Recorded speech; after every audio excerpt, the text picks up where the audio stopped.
독일군과 일본군을 비교한다면 단연코 독일의 군사력이 일본군보다 더 강력하다고 할 수 있을 것입니다. 그런데 아이러니한 것은 미군은 강력했던 독일군과 싸울 때 오히려 최선을 다했다는 점. 사실 1945년 4월 미군은 마음만 먹는다면 소련군보다 먼저 베를린에 입성할 수도 있었습니다.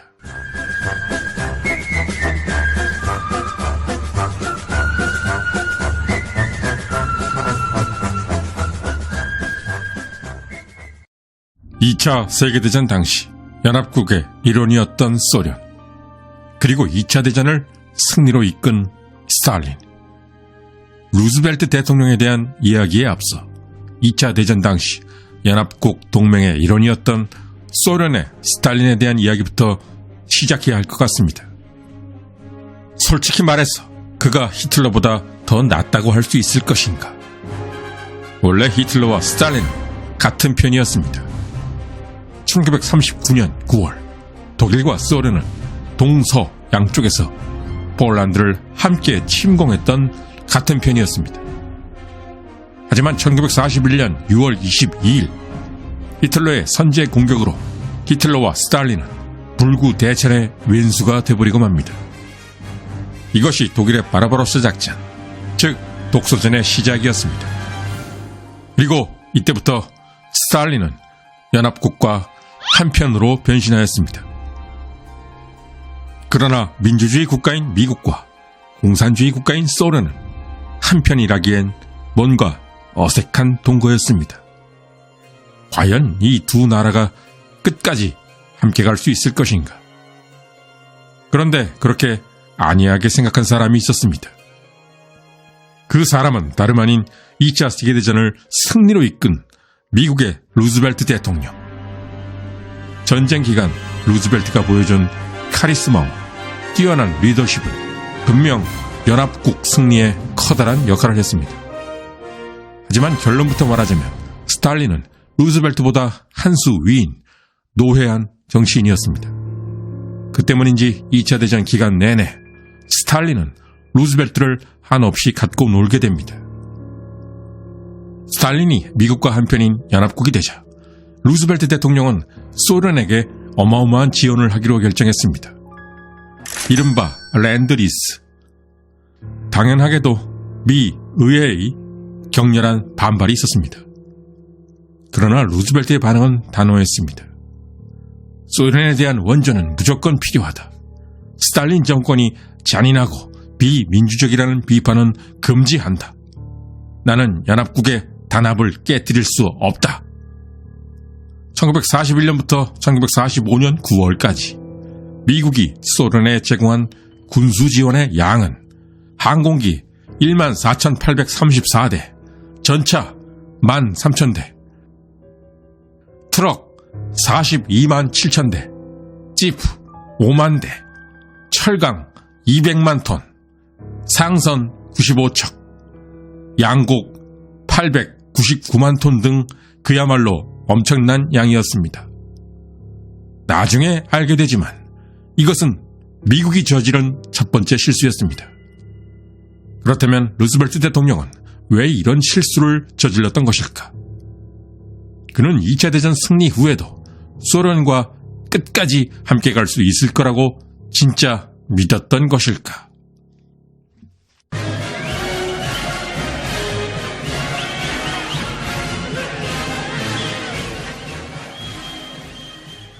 미국이 원래 하던 시장 경제에 정부의 개입을 늘렸던 정책.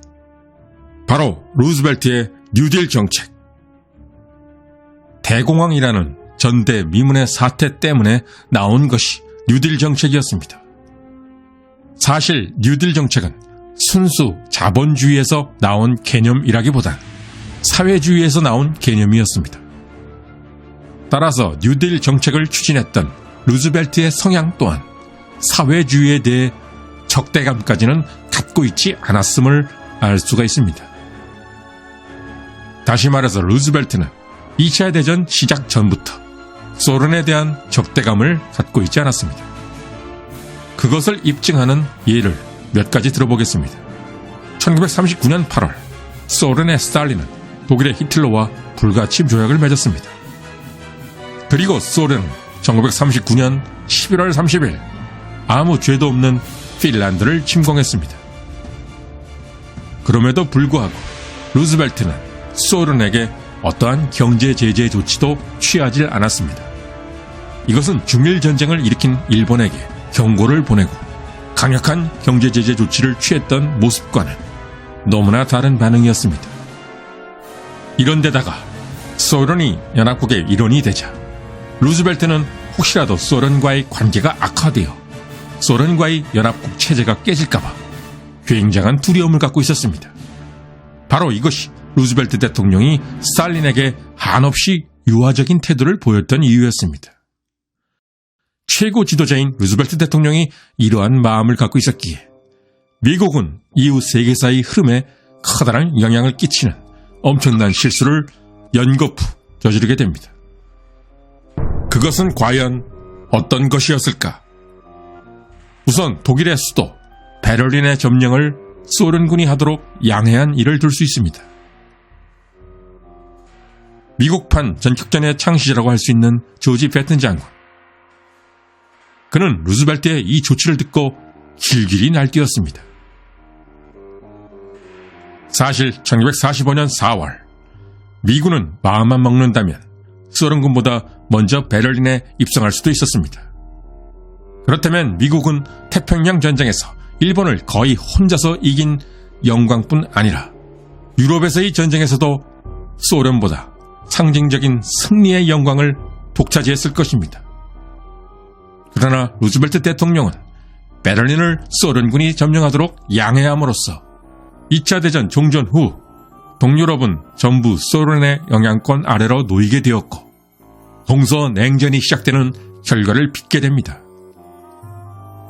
그렇다면 루즈벨트 대통령의 속마음을 좀 알아볼 필요가 있습니다. 루즈벨트 대통령은 스탈린이 어떠한 사람인지 잘 몰랐던 것 같습니다. 한마디로 미국은 소련에 대한 정보 부재 문제가 심각했습니다. 또한 루즈벨트는 전후 세계 질서가 미소 양국에 의해 주도되리라고 믿었습니다. 사실 이 생각은 루즈벨트의 예상이 맞았습니다. 하지만 이에 대처하는 그의 생각이 문제였습니다. 루즈벨트 대통령은 어차피 전후 세계는 미국과 소련이 이끌어갈 텐데 이왕이면 좋은 게 좋은 거라고 소련에게 어느 정도 양보해서라도 세계 평화가 유지될 수가 있다면 큰 문제가 없다고 생각했던 것입니다. 어차피 이젠 미국과 소련이 전 세계를 리드할 텐데 평화를 유지할 수만 있다면 족하다. 루즈벨트의 이러한 생각은 한국의 운명을 비극적인 운명으로 바꿔버리는 루즈벨트 인생 최대의 실수를 저지르게 만들었습니다. 1945년 2월에 시작된 얄타 회담. 이 얄타 회담에서 루즈벨트는 스탈린에게 저자세로 부탁을 하게 되는데 그 부탁은 바로 소련의 대일전 참전. 1945년 2월이면 이미 태평양 전쟁에서 일본의 패망은 초읽기에 들어간 상황. 그런데 이런 시기에 굳이 스탈린에게 대일전 참전을 해달라고 고개를 숙일 필요가 있었을까? 그 이유는 다 죽어가던 일본의 군사력에 대한 지나친 확대 해석이라고 볼 수 있습니다. 전쟁 막판에도 일본군의 저항은 매우 거셌습니다. 미 합참은 일본 본토에 미군이 상륙한다면 적어도 100만 명 이상의 미군 사상자가 나올 것이라고 예측했습니다. 따라서 루즈벨트가 스탈린에게 저자세로 일본전 참전을 부탁한 것은 일본군에 대한 과대평가도 이유라고 할 수 있었습니다. 그런데 일본과 독일의 군사력을 비교해보면 이것은 좀 의문입니다. 독일군과 일본군을 비교한다면 단연코 독일의 군사력이 일본군보다 더 강력하다고 할 수 있을 것입니다. 또한 독일군도 일본군 못지않게 처절하게 저항했습니다. 그런데 아이러니한 것은 미군은 강력했던 독일군과 싸울 때 오히려 최선을 다했다는 점.